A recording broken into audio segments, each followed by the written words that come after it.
घृष्णेश्वर मंदिराचा जीर्णोद्धार कोणी केला? तर तो केला होता मालोजीराजे भोसले यांनी.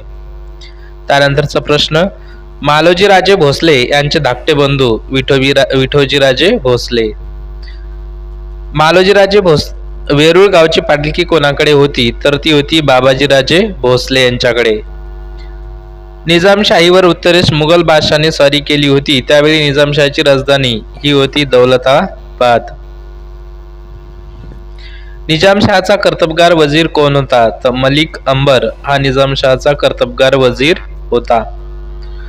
निजामशहाने पुणे व सुपे परगण्याची जहागिरी कोणाला दिली होती? तर ती होती मालोजीराजे भोसले यांना.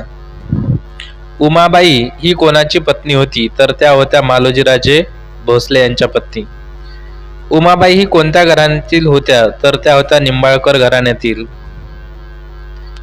त्यानंतरचा प्रश्न, शहाजी व शरीफजी ही दोन मुले कोणाची होती? तर ती होती मालोजी राजे